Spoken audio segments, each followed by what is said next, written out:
Usually, I talk about how we start a startup on the early stage, but today we are going to get more into details on the first growth stage of a startup, when you go from 10 to 25th salary in just a few months. Actually, that's what I just did, because back into March 2022, I decided to dedicate 50% of my time to a startup that I've been working with and which raised 4 million euros. In just a few months, we moved from 1 developer to 6, and of course, we've learned a lot. And today I'm sharing with you the challenges we went through and how I helped this beautiful startup to grow in good conditions.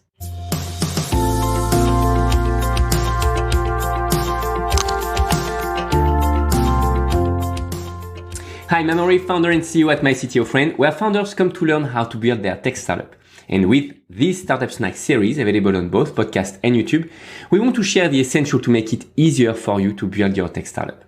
So, to help you better understand the challenges of this initial growth phase, I will split it in 5 steps.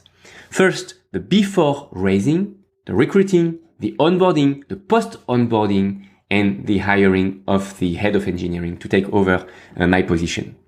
So it all started in September 2021. I've been contacted by Nicolas, the CTO of Telaqua.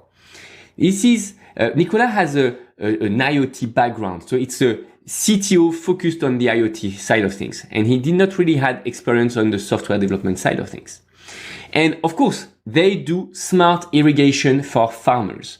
Telaqua.com, you can check it out. A very, very great startup, by the way. So they contacted me for 2 reasons. First, they were raising 4 million euros. And second thing, their lead developer was about to leave back in September 2021, which left only 1 developer in the team. So we all know how complicated it is to hire the right person, right? So the goal for that pre-funding phase was to keep the expense low while reducing risk of any kind. And the founders made a smart move. They organized for that an IT architecture workshop with the tech team, the 2 developers, plus 3 external consultants to first analyze how things was working and has been built and how we can improve them.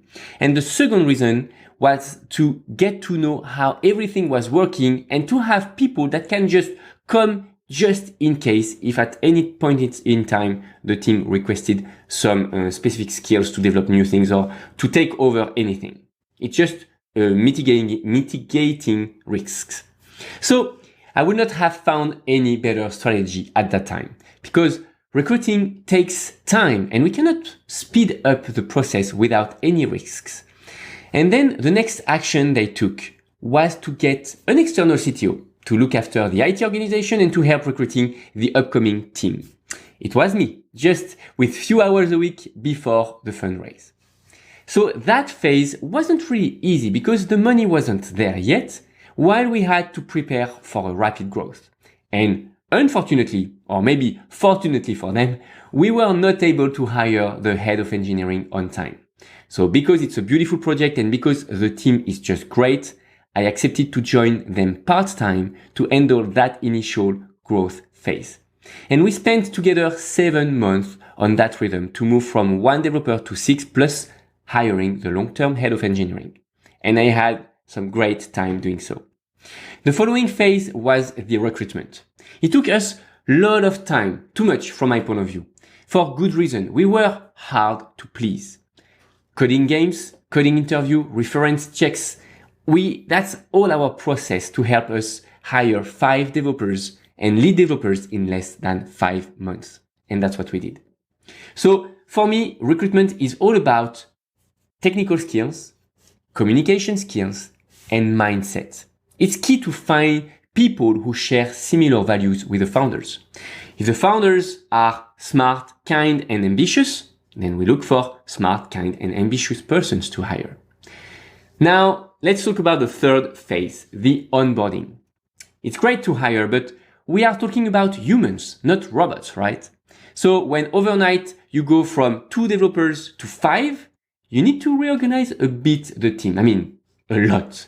So the first thing I did to prepare things before the team onboard was to gather all the documentation in one place and to create shortcuts links to tools and docs that we had. I also created few welcoming screencasts, videos where I introduced how we work, few methodologies, etc., etc. It's part of the documentation. Of course, that wasn't enough. So despite it was a full remote team, for the very first days, we did a 2-day in-person workshop. And one of the upcoming developers that was supposed to come 2 months later managed to join us as well. So for new developers, the same day, it was the perfect conditions. And I will create a dedicated episode on the onboarding workshop. But in a nutshell, here is what we did. First, we presented the existing organization and architecture and the team and the idea that the team had to improve it. Second thing, we focused on the process that we had so far, and we involved everyone in the co-creation of a future organization. Third, we listed all the upcoming sub-projects that we had in mind to improve the solution and our efficiency. And last, we planned the first sprint with everyone, and everyone picked some interesting things to focus on. So no need to say that this type of onboarding is like 50% technical, 50% human. And we added icebreakers and small and casual activities to help the team to get to know each other and leaving with a big smile at the end. I think we did a pretty good job because 6 months after, everyone looks happy. I mean, at least so far, and they are all working on the project. So doing a good onboarding session is not enough at all. It's a long-term game. And to build a team, like any changes, they are good and they are bad things when you change things, which can include some deceptions at some point. And that's what can happen in the post-onboarding phase. So in startups, plans are meant to be changed. We often start with great intentions, but sometimes the reality is not that good. For instance, when you plan a new version of a software, especially the version 2, which was the case, it can be hard to dedicate all the desired time to a new version when you have existing bugs to solve or existing and important clients' requests where they need some new features, etc. Especially when it's summer, when you do provide a smart irrigation solution to help farmers watering, right? So one of the important decisions we took at that time was to first keep a good communication within the team. Second thing, to define a role-based schedule with everyone that has to bug fix on a specific calendar for 2 weeks in a row. And then after these 2 weeks, people were able to focus on building new things, on building the new version, really interesting things. Stress is and can be a good thing, but not all the time. And switching roles on regular basis is key in a team to give interesting things to do to everyone while managing boring tasks. So before to conclude this experience, let's talk about the transition process from me to a long-term head of engineering. So since day one, I was meant to take that position for a limited period of time until we set things up and found the right person to take things over.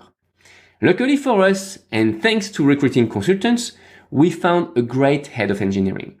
And same as for developers, I ensured that he had everything he needed, and we prepared a set of questions and answers for him to start in good conditions. The process was quite smooth, and what I've learned from him was the willingness to stop any development to achieve the version 2 faster and sooner.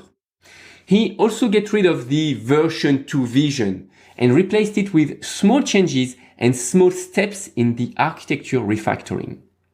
This is unfortunately quite classic to see startups stuck in the version 2 development for years, because the version 1 is still operating and clients request new features and new features all the time.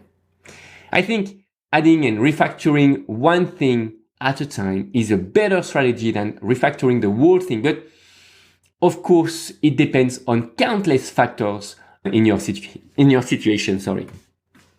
So to conclude this adventure, I had a great time managing this short but intense growth phase. I leave this team serene, with the project in good hands, with a wonderful team. I'm proud of having contributed to this great project. The culture in this startup is exemplary. Big thank you to the founder, by the way, and to the team. I wish them the best for the future, with big success as it contributes to make our planet a better place to live. I hope this content will help you as well. Let us know in the YouTube comment section, or of course, if you enjoy learning and spending a bit of time with me today, consider subscribing. Help us spread the word by hitting the like button and by sharing with your entrepreneur friends. And if you have any question or want to suggest a topic, feel free to drop us a comment on YouTube or Instagram. And I'm looking forward to hearing from you. Bye.